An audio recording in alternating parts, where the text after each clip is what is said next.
Hello, Gems. We have a major update on the missing child case. We've been following the missing case of 9-year-old Melodee Buzzard, as well as we have criminal psychologist Dr. Lauren Matthias here, who's going to unpack this ongoing investigation and a new possible sighting of another person with Ashley on her road trip. This sighting at a gas station in Junction, Utah. And yes, another wig was involved. This time it's purple. We'll get into it. So on Friday, November 7th, 2025, the mother of missing 9-year-old Melodee Buzzard, 40-year-old Ashley Buzzard, was arrested on a felony charge of false imprisonment in an incident that investigators say is not directly related to Melodee's disappearance. The arrest comes amid an intense and escalating investigation into Melodee's whereabouts, a search marked by troubling travel through several states, disguises, and when I say disguises, more specifically wigs are what I'm talking about, a lack of cooperation by her mother, and unanswered red flags like swapping out license plates during a road trip in a rental car. The sheriff's office said, quote, detectives learned of a recent incident where Ashley prevented a victim from leaving a location against their will, which constitutes false imprisonment. This crime is not connected to the ongoing search for Melodee. However, detectives are unable to fully outline the crime as it would impede their ongoing investigation, end quote. So in other words, not directly related to Melodee's disappearance, and yet they can't give us details because it would impede in their ongoing investigation, their investigation into finding Melodee. So I'm going to speculate then that this is connected, just not directly. That what law enforcement is trying to say is that this false imprisonment charge Ashley faces is not in connection to her daughter's missing persons case, but that doesn't mean that this charge and the details surrounding this charge might not lead to more information, or perhaps even just tell us more about Ashley's behavioral patterns or mental health, that this charge might be a breadcrumb in an important trail of clues to finding Melodee, even if not directly connected. I'm going to ask Dr. John a couple of things about this speculation. And again, this is only speculation while reading the fine print being that law enforcement can't fully outline the crime Ashley committed as it would impede the investigation into finding Melodee. So a quick refresher on this case before delving in, before telling you this new lead about another woman that Ashley was possibly with on this road trip, and asking Dr. John his thoughts. Melodee Buzzard is a 9-year-old girl from the Lompoc area of Santa Barbara County, California. Ashley Buzzard is her mother. Melodee's father died in a car accident in 2016, soon after her birth, according to family statements. The case was flagged when officials with the Lompoc Unified School District reported Melodee's prolonged absence on October 14th, 2025. Melodee is considered at risk, and investigators say she had been in an independent study arrangement at her school.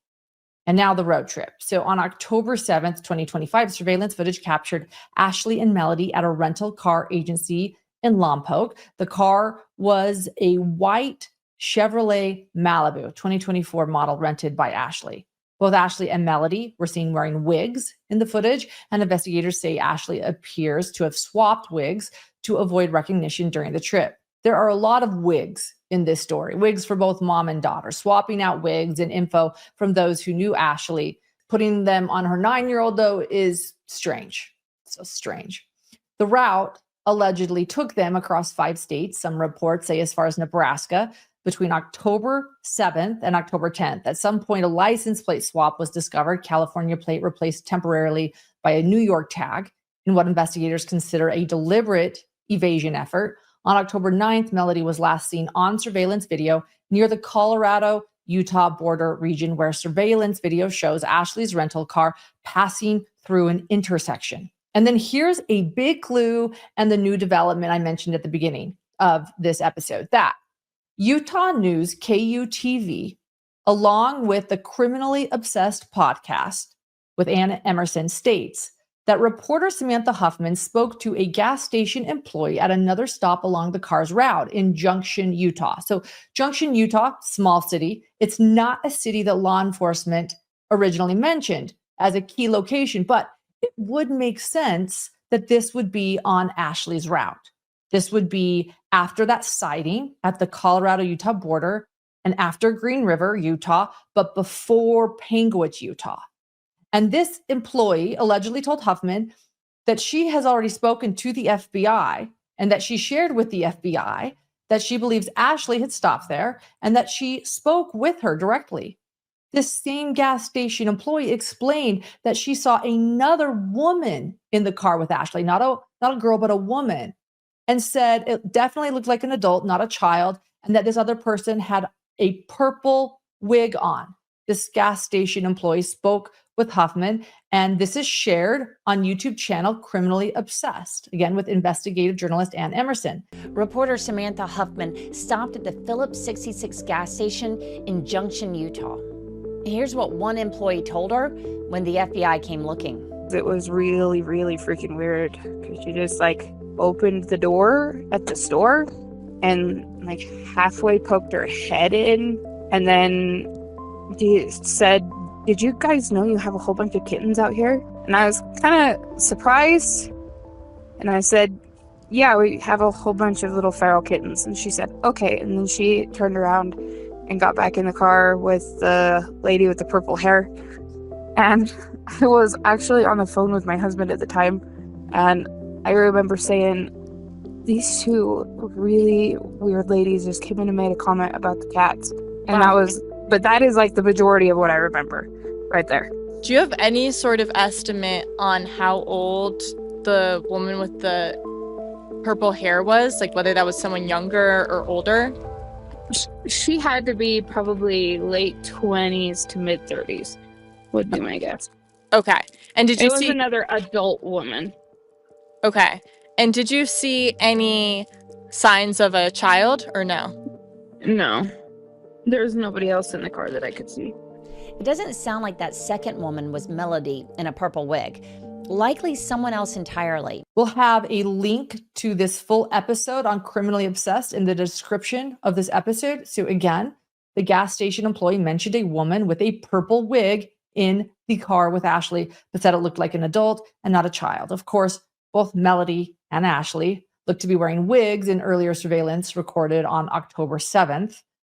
On October 10th, Ashley returned the rental car to California, but Melodee was not with her. Investigators say no full explanation for Melodee's absence was provided when Ashley was questioned. And then on November 7th, 2025, the Santa Barbara County Sheriff's Office announced Ashley's arrest on a warrant for, again, false imprisonment. They say Ashley prevented a victim from leaving a location against their will. Bail has been set at $100,000. Crucially, the sheriff's office states this arrest, again, is not connected to the investigation into Melodee's disappearance, though it came during the investigation, and they claim they can't share details of the crime as it might impede the investigation. And now I wonder, did this have anything to do with the woman in a purple wig? We don't know, but what a strange twist. The mother reportedly has refused to cooperate with investigators regarding her daughter's case. The sheriff's office, who originally just released still photos of the October 7th rental car footage showing Ashley and Melodee at the car agency, both in disguises, they've now released a video clearly trying to give as much info as they can to the public while they search for clues, keeping this case in the news. They also released a route map showing the interstate path and urged anyone along the travel corridor to review surveillance footage. Melodee is described as approximately 4'6" tall, around 60 pounds, brown hair, brown eyes, though her hair may have been altered, straightened, or disguised by a wig.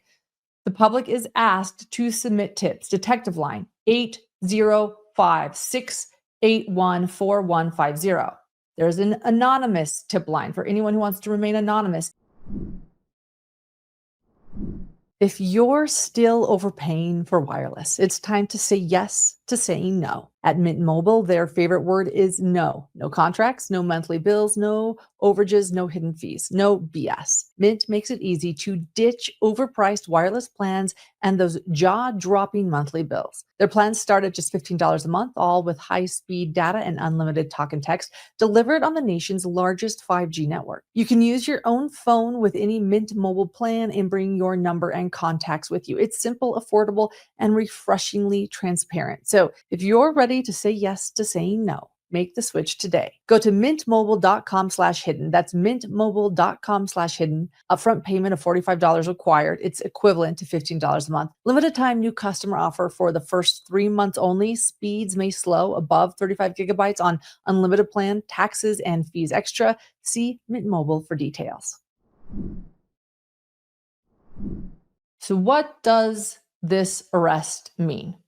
The charge and arrest is definitely a plot twist. I was personally expecting Ashley to be arrested, but not for this. I was expecting her to be arrested and charged for the same reason Lori Vallow was originally arrested. Police gave her an ultimatum, right?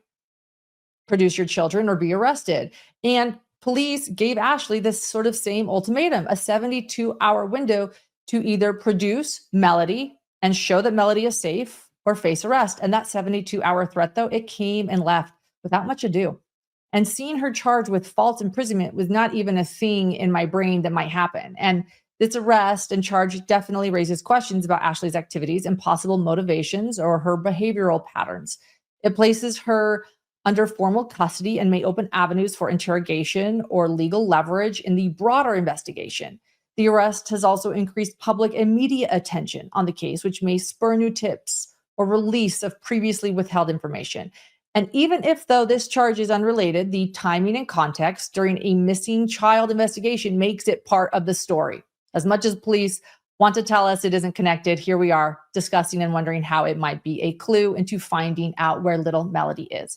And it is a major turning point in this investigation. The wigs, the license plate swap, the rapid multi-state trip all point to intentional attempts at concealment or evasion, making the arrest part of a pattern of suspicious behavior.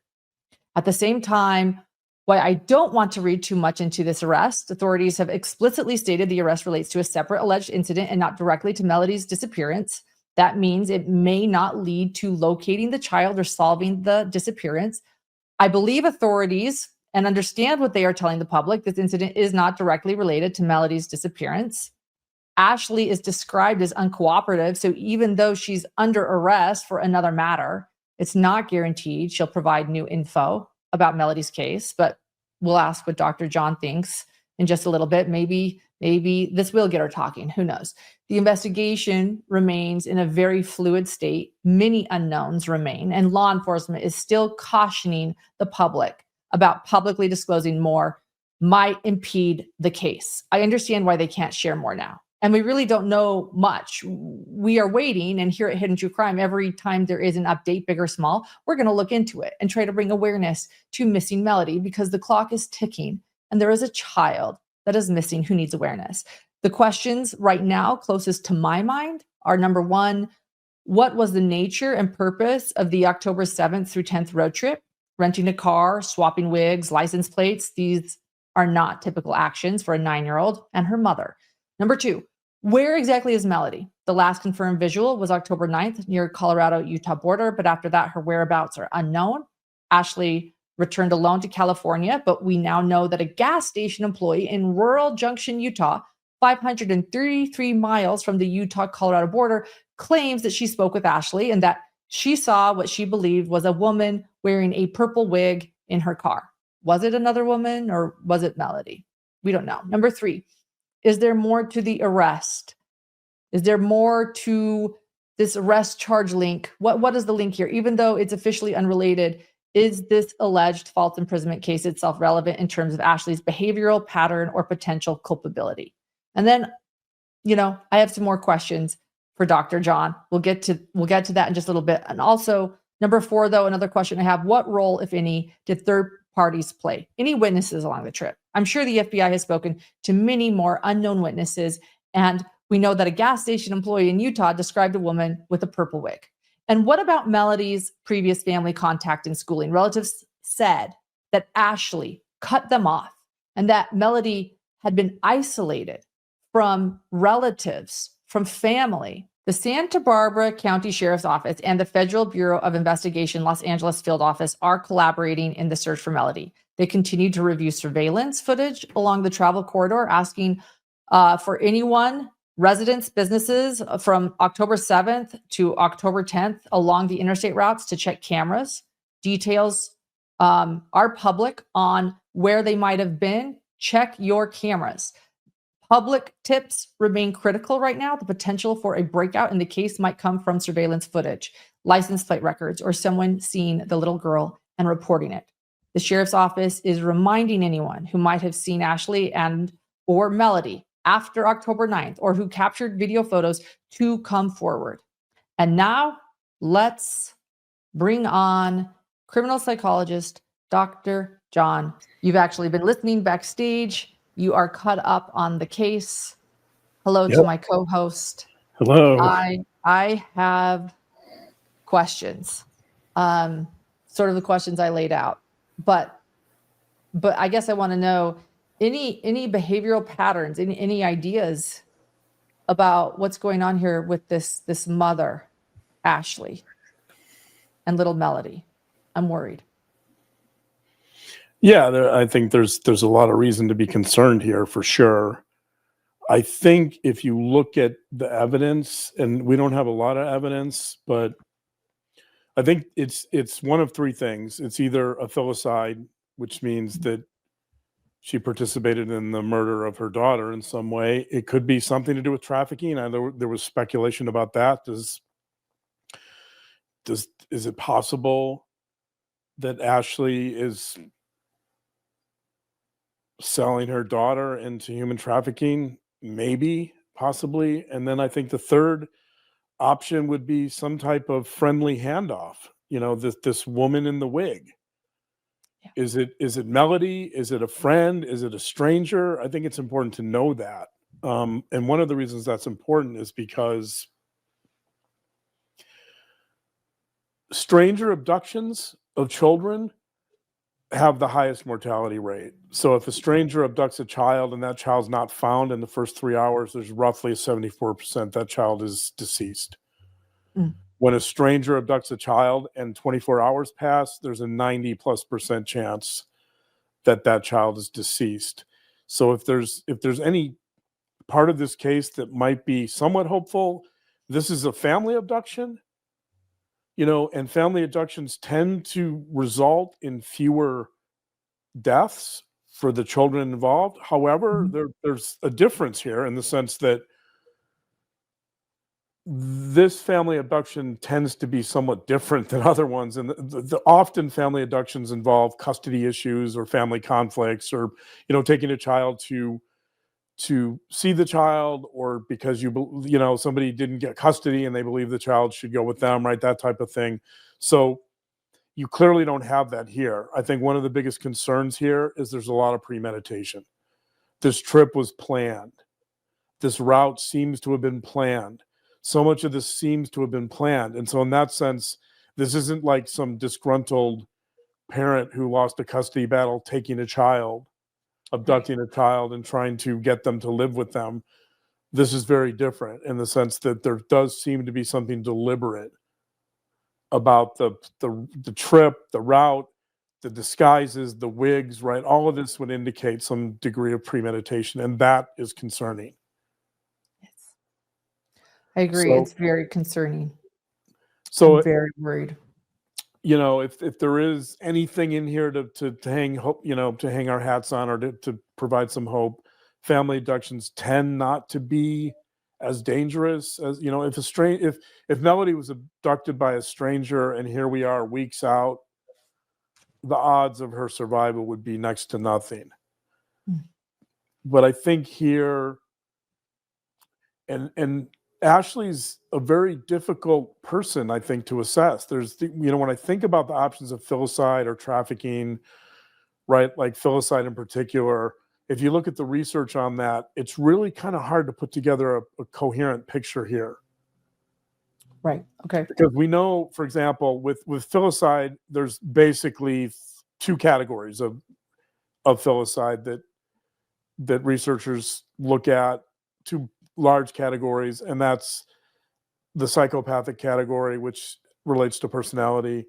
So that would be a mother in this case that is somewhat antisocial, that has some psychopathic features or tendencies, and so that typically would be one reason that a mother might murder their child. Another would be that they're what's called the pathological element of filicide. The pathological filicides involve more mental health issues, psychosis.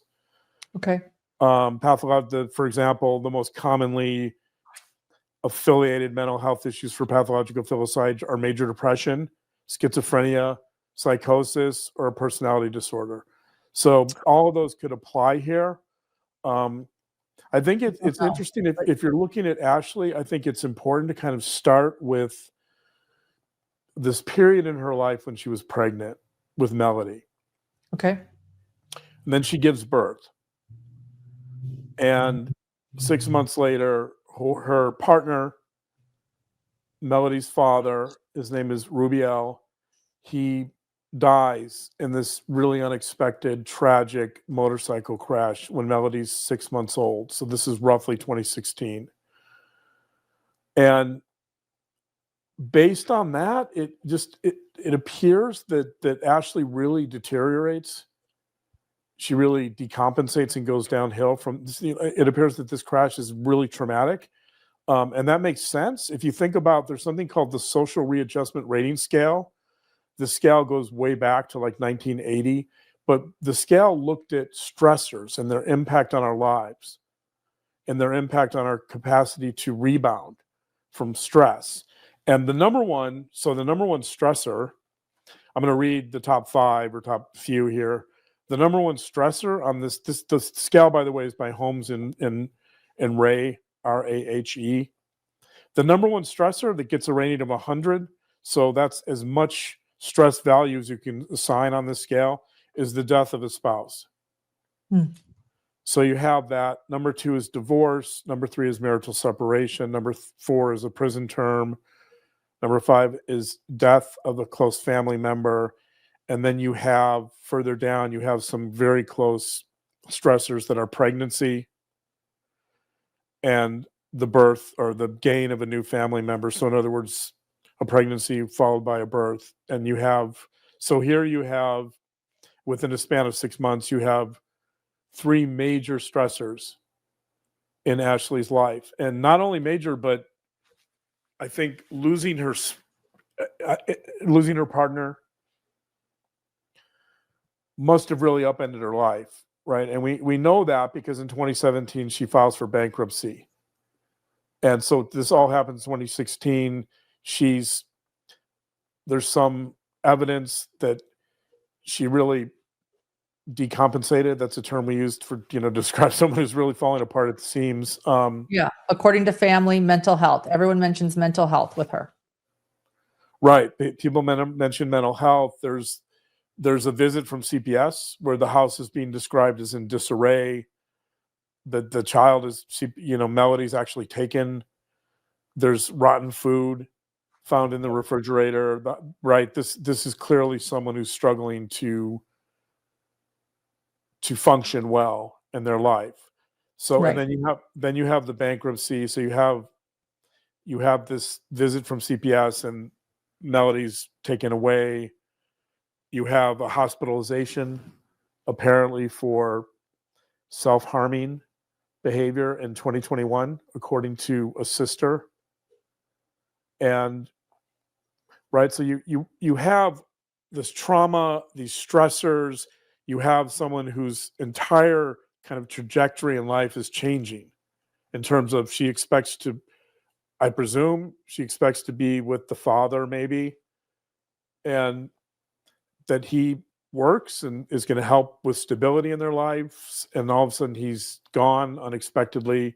So here she is with this 6-month-old. Yeah. She's upended, she's uprooted, right? You've got all this emotional trauma that I think in some ways kind of casts a shadow over this whole case. And I think it's important to recognize that. However, if you look at some of the other small elements of this case that seem to keep cropping up, one thing Yeah. that one of her sisters said is that Ashley has no, quote, no emotion at all. That That's chilling. apparently her sister has tried to talk to her or reach her, and when she has, she expresses nothing. She just has no affect. And we know from all the research by, researchers like James Blair, that if you have no emotion, there might be some affiliation with something that psychopaths typically show, which is a lack of emotion, or I should say they don't show. That we know that the research on this is pretty compelling, that people with psychopathic features, and again, I don't know Ashley, so I'm not diagnosing. I'm just suggesting that the sister says there's no emotion there. The research on psychopaths suggests that they lack emotion. There is another explanation for that. By the way, it could be there are some negative features of schizophrenia, for example, that one of those is sort of catatonia, or a lack of emotion, flat affect. Mhm. And so it could be that she has no emotion because maybe she's on the schizophrenic spectrum. Sure. Maybe she has some features of psychosis, right? I don't know. Like this is where this gets confusing, because I think you could make an argument for a number of these elements. If you're thinking about this in terms of psychopaths or psychopathy, one argument for that would be the homeschooling situation. Right. She signs her up for homeschool, and then she doesn't follow through at all. So she knows, most parents know that when your child is 9 and they're not going to school, they know that that's not normal. They know that that's illegal, that most states are going to take action if you're not doing that. So is that because Ashley has antisocial features, or is it because she's planned something for Melodee? She doesn't need to be in school, right? Because Ashley's thinking she's going to either hand her off to someone, she's going to harm her, right? I don't know. But whatever that is, it's definitely not normal. It's definitely what I would describe as potentially antisocial. Yeah. Well, and what about, to me, it feels like she was isolating Melodee. Like family has come forward and say that Ashley sort of, isolated her, that they couldn't be a part of Melodee's life. And then you have her even isolating her from school, being homeschooled with, as you say, apparently she wasn't following through with assignments. I wanted to ask you that. Does it feel like she's isolating Melodee?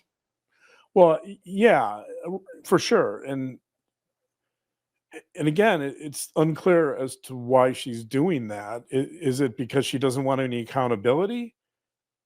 Right. I mean, I think that's part of it. She doesn't, the fewer eyes that are on her and Melodee, the fewer complaints she's going to get from the school or Right. CPS or whoever. Right. And so maybe she has some paranoia after her CPS incidents. Who knows? Yeah. Is it paranoia? Is it premeditate? Does she have a plan where, she's thinking of harming her in some way, and so going to school is irrelevant? If that's her larger plan, right? You don't need to go to school if you're planning to harm your child. Mm-hmm. You can't go to school if you're deceased, to put it bluntly. I mean, so I think you have this major stress, this series of major stressors. You have this element of grief, which we talk about all the time. And then it seems to me you have this failure to really cope with these stressors, and you have this failure to really cope with this grief. And so you have all this unresolved grief, I think, that's probably, and given the fact that she can't express emotions, it's probably fairly significant, and she has no way to really address it. Right. And I think probably it's those underlying elements that are driving a lot of this story. Also, this alleged 2021 incident hospitalization that the sister speculates was we don't know for sure. We haven't confirmed this, but suicide and homicide are closely related. They're closely correlated. So there's a strong correlation. In the work I do, I look at this all the time. There's a strong correlation between self-harm and harming others. And I think that also is of concern here. Given her history, given her mental health history, her hospitalization supposedly for self-harming, that certainly does not exclude the possibility of her thinking about harming her daughter or harming anyone for that matter. You know how the holidays are supposed to be relaxing? Yeah, tell that to my jaw. Between year-end deadlines, holiday travel, and the chaos of gift wrapping at midnight, I have caught myself clenching my teeth more nights than I would like to admit. And turns out I'm not alone. About 30% of US adults grind or clench their teeth while they sleep.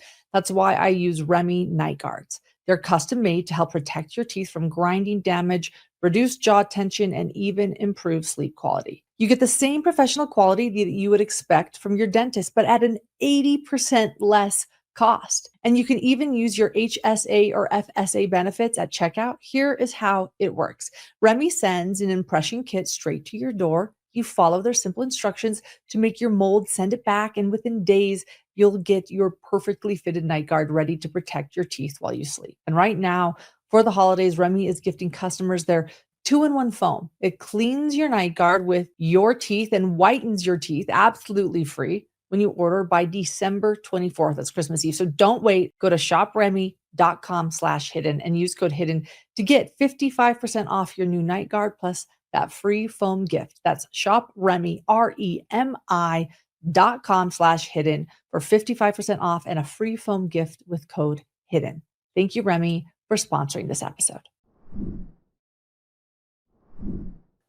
So this trip, which again seems to be planned and premeditated, is this a way? I mean, again, I don't, it is confusing. This is not clear cut at all. Is that trip, does that trip involve her decision to harm her daughter, to get her out of her life? Is she going to hand off her daughter to someone who's going to pay her? We know she's had financial struggles, right? Is she doing it for money? Mm-hmm. Is it because is the woman in the pink wig, if it's an adult and someone, maybe it's someone she knows, is she handing off Melodee to a friend or someone we know that Rubiel lived? He had acquaintances and friends and family in that area of Utah. Lori Miranda believes her daughter and granddaughter may have crossed paths with people she and Ashley's father once knew in those states. You're saying that her father's family, his people, and my family, and your family are along those routes. Utah. Utah. Yeah, Utah. When you start getting past Utah, coming back, that's when you're running into his friends. So is it possible that some friend of her deceased partner might be taking Melodee for a period of time, right? Is it possible that she's handing her off to a friend because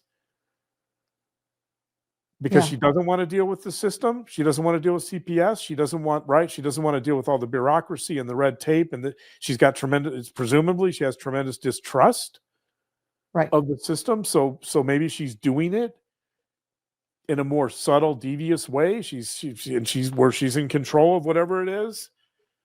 Is that possible? I mean, it seems to me those latter options are less probable because you'd think that someone might talk about that, right? You think the friend maybe might come forward and say, you know what? Yeah, she gave Melodee to me for 6 months or a year to watch her because she's overwhelmed and she can't raise her daughter. You'd think maybe if she did, so if this was not nefarious in some way, you'd think that maybe somebody would have come forward, maybe the woman with the pink wig, if it was, let's say, a friendly handoff. I don't know. I mean, it seems to me the evidence here suggests this probably is not a friendly handoff, but it's not impossible. Yeah, Based you on can what we hope. know, There's it's not hope. impossible. There's hope, but it's very scary. It's not looking good, but there's some slight hope. And you have to ask the question, I asked the question. I don't know Ashley. I've never met her, but just looking at her history, there are some concerns here. But on the other hand, is this someone who is capable of murdering their daughter? I mean, as far as I know, there's no previous history of violence. There's, I guess you would call self-harm violence. There's that from 2021. Yeah. There's no, as far as we know, though, there's no criminal record that we're aware of. Maybe there is that we don't know. Well, But now there's a charge of false imprisonment yeah, and not letting the victim go, which is another question. I mean, what would that tell you about her? I mean, I get it. There's very little info. We don't know who, why, context, circumstances. It's a $100,000 bond. It could be a way the police just found a way to arrest yeah. her. Right. It could be very, very serious, or it could be, look, this is enough to get her under arrest. But it certainly speaks to some behavioral. Well, her lack of cooperation, by the way, with the authority figures shows potentially that also shows maybe some antisocial qualities in play in terms of define law enforcement, define authority, right? She obviously knows what happened to Melodee, and she's not willing to talk about it. And I mean, that behavior in and of itself, as you point out in the first episode you did on this, is deeply concerning. When mothers when their children go missing and they refuse to cooperate, it's not a good sign. It shows that they're not interested in the welfare of their child. Right. I brought up Casey Anthony. There's also Lori Vallow. None of these ended well. So. Right. Yeah. And they all have this element of not cooperating with law enforcement. They have this element of being oppositional to law enforcement, right? And that in many ways I would consider that to be a very antisocial quality. So does Ashley Buzzard fit into, if Melanie is deceased, is this kind of what we would think of as more of a traditional filicide, or is it someone who's more psychopathic and just has no emotion, no capacity to relate to other human beings, including her daughter, right? No connection, no emotional connection to her daughter, and therefore is, to put it bluntly, more willing to dispose of her daughter. And by the way, that part of the country, that part of the country, as you know, Utah has a tremendous amount of wilderness where people can get lost and they're never found, right? And their remains are never found. So I don't know.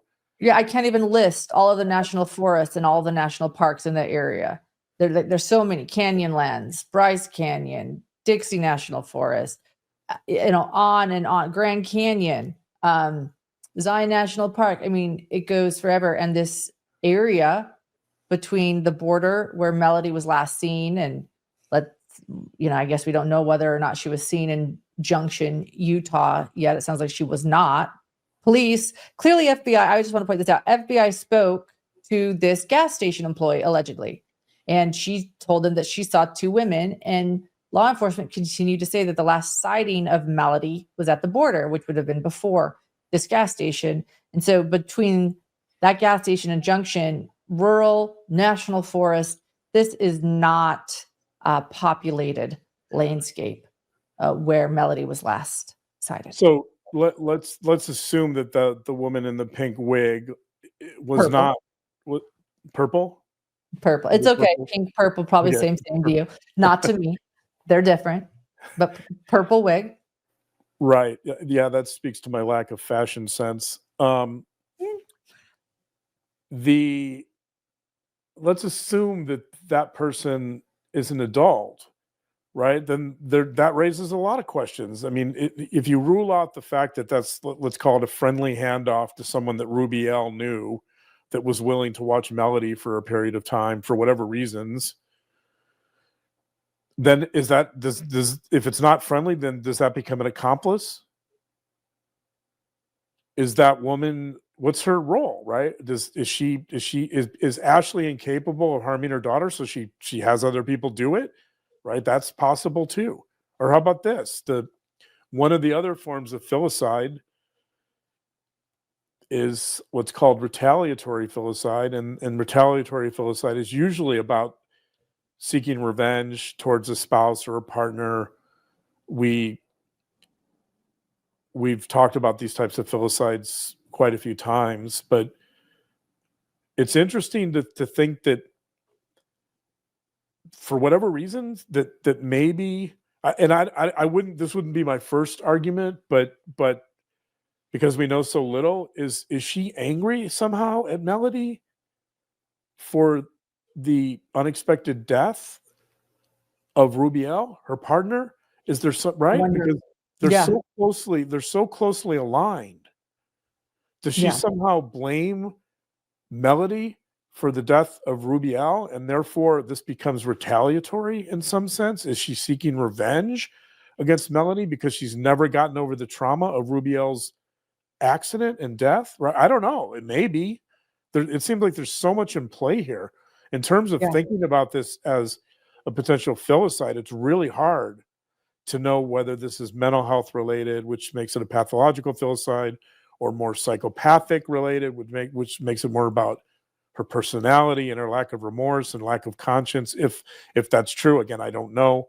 Or is this more about just going back to the original trauma and somehow blaming Melodee, who's just a little one? She's just a baby at that point. Is it somehow blaming Melodee for the accident? We don't know the circumstances of the accident.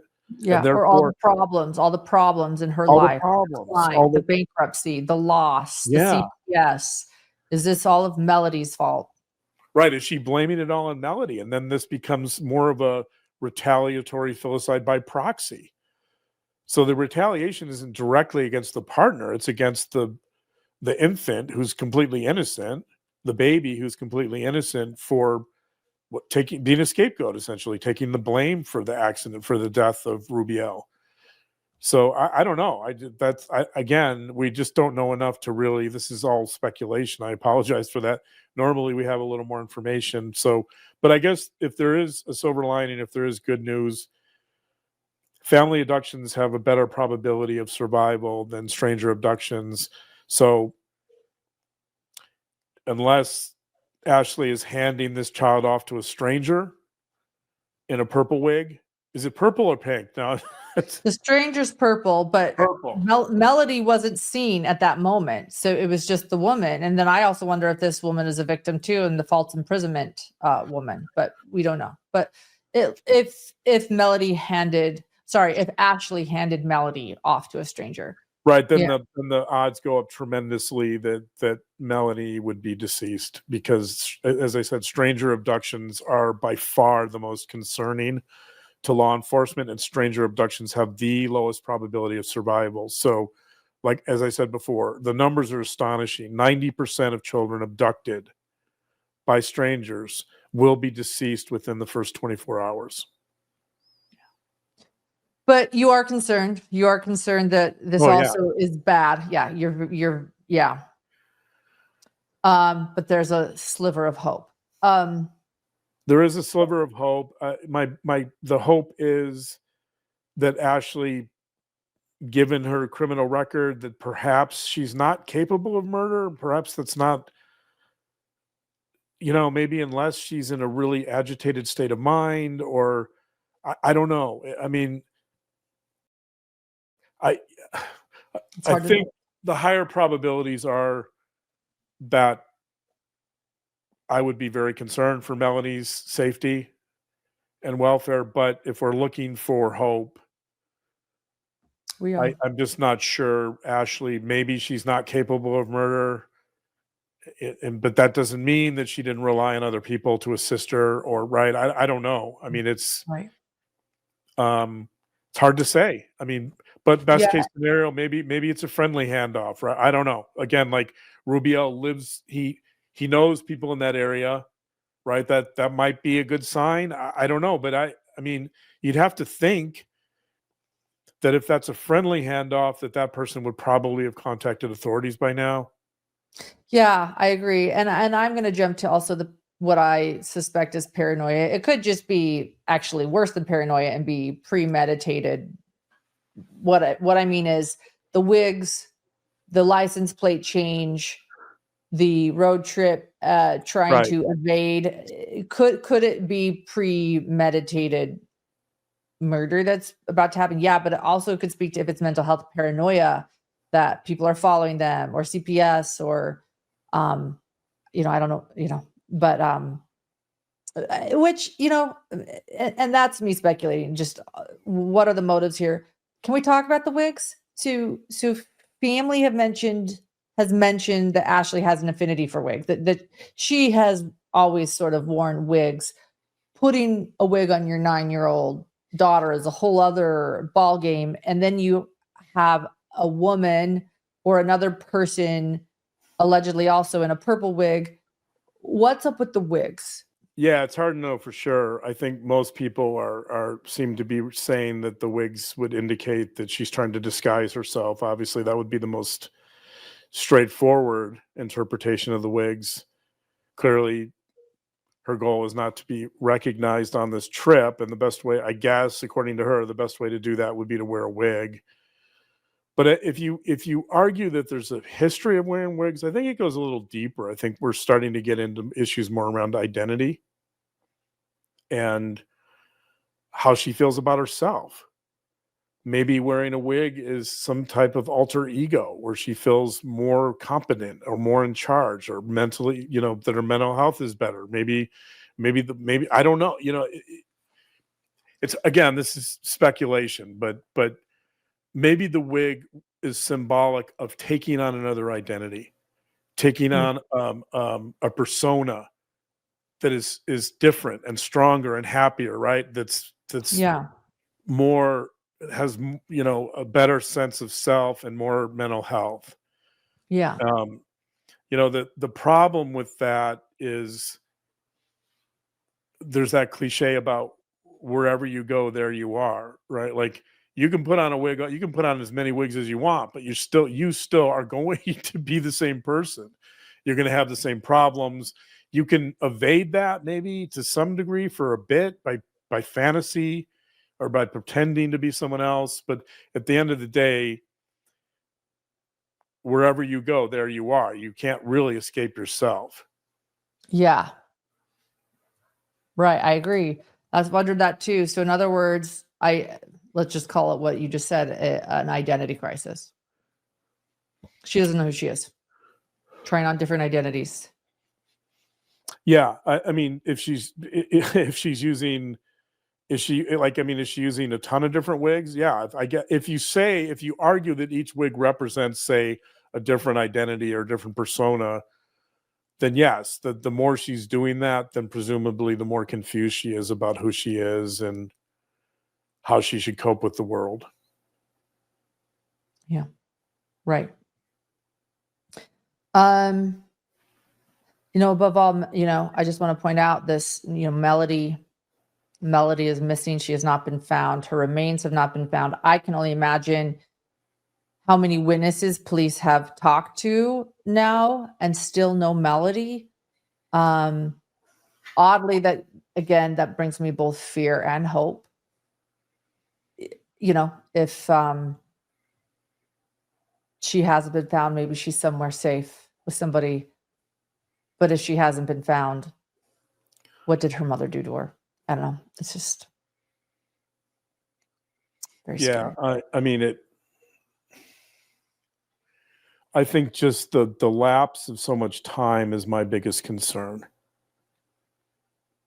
Typically the more time that passes and there's no missing person is found, the worse the odds get of finding someone who's alive. But again, that's not to say, as I mentioned, that's not to say that maybe this is some type of friendly handoff. I don't know. I mean, I think that's less likely, but who knows? I want to point out to people too that Moab, Utah, that was where Gabby Petito was seen in body cam footage with police. It's about 3 hours from there is Junction, Utah. 3 hours is a wide distance, but when you're in Utah is a less populated state and a much larger state than those, it's sort of that sort of similar feel.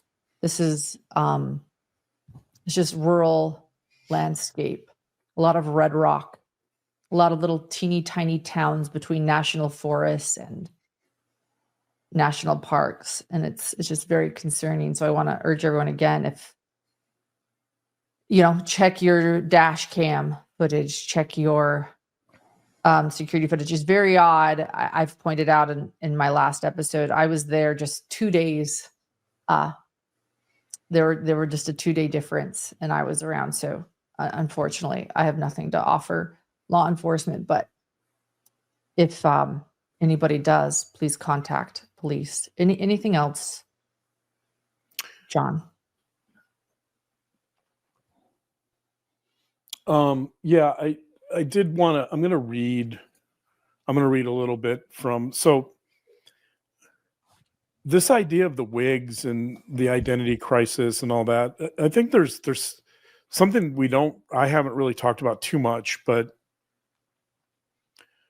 that has been discussed by psychologists like Roy Baumeister. Baumeister wrote a book years ago, I think like in the late 80s, about it's called Escape from the Self, and it's about the many ways that human beings really struggle to kind of stay centered within themselves. It's the idea of being comfortable in your own skin, that human beings really struggle with that. And I think you have some elements of that here, and probably it's intrinsic to human beings, but I think you see a lot of that in cases of filicide, where there's sort of this inability to really develop some stable sense of self and to kind of stay within yourselves. I'm actually going to read a passage from a recent book that I've been reading. This is not a feel-good book, by the way. If you're looking for a self-help book that's going to make you feel good, this is not it. It's about tragedy. It's by Simon Critchley. He's a philosopher that I really like. He's a brilliant philosopher. He's from the UK, but he teaches at NYU in New York. The title of this book is, hope you're sitting down. The title of this book is called I Want to Die, I Hate My Life. Oh, wow. That's actually from a Greek tragedy called Phaedra. The title is taken from the Phaedra, and it's called I Want to Die, I Hate My Life, 3 essays on tragedy and 1 on Beckett. It's a really interesting book. I don't know if I'd recommend it, but it speaks to, I want to talk about this idea of stuckness, and I think that's really important for this discussion, and it's actually really important for any discussion on crime, that we don't really, I get into this a little bit, but not too much. He begins by talking about Beckett's Waiting for Godot. So this is on page 7. Quote, the characters have a desire for movement, for flight, a desire to go somewhere other than the country road at evening marked by a tree, where they find themselves waiting throughout the play. But they are not going anywhere. They are rooted to the spot, unable to move, unable even to themselves, stuck to themselves, possessing a desire to escape but having no means of doing so. One possesses the overwhelming desire to be elsewhere, the wish to be anywhere but here one is seemingly interminably. One wants so profoundly not to be oneself, to escape oneself, to be someone else, to transcend oneself, to lose oneself just for a moment. But one keeps falling back into a self that sticks like dog shit to a shoe. It is this experience of radical enchainment to oneself that I kept coming across in the theater, plays, and movies that fascinate me. The French philosopher Emmanuel Levinas says, he talks about him a little bit, and he says, If our fundamental wish is to flee ourselves, to follow a movement that Levinas names with the neologism ascendance, then the existential truth that we face is our inability to do so. One tries to flee, but falls back into the opacity and stickiness of the past. So I read that because if you think about this philosophically, I think you have some element of that here. That there's human beings possess this desire to really escape ourselves, especially when we're overwhelmed with grief, when we're overwhelmed with trauma, when we're overcome by the past, when we're overwhelmed by stressors that we can't control or that we can't somehow cope with, when we don't have the resilience to cope with those stressors, right? There's something intrinsic to our inability to be stuck. In other words, we're human. We're stuck with that. We're stuck with our mortality. We're stuck with our frailties. We're stuck with our vulnerabilities. And human beings really struggle with that. And I think at the end of the day, I think what you have here to some degree is this inability of Ashley to be stuck with her humanness, with her vulnerabilities, with potentially with the capacity to raise a child. One way that in filicide, one way that mothers perceive, in particular mothers, when they're thinking about harming their kids, I think it becomes an escape, right? They feel so overwhelmed by this responsibility of raising a child that one way they see of unburdening themselves, and I know it sounds unthinkable, right? But one way they think of unburdening themselves is by harming the child so that they feel less stuck. They feel less chained to the past. In this case, a past that includes this trauma of her partner dying in this motorcycle accident, right? And so that, by the way, according to Critchley, who I just read, is the basis for tragedy. So his whole book is about tragedy. 3 of the essays are about Greek tragedy. That's his argument for tragedy. It's the sense of stuckness and this desire to escape from who we are that leads to tragedy. And is this a tragedy? It certainly has the markings of it, but I hope at the end of it, I hope it's not. I hope that we have a good outcome here, but I'm not sure. Right. There is hope, but not too much. Yeah. Thank you. We will keep hoping. We will keep hope alive. Yeah, I am very worried for little Melodee.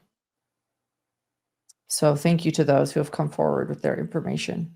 And if anybody has any additional information, again, we will have the police numbers in the description of this episode. And if anyone wants to come talk to us as well about anything you might know, you can email us at hiddentruecrimeinfo@gmail.com.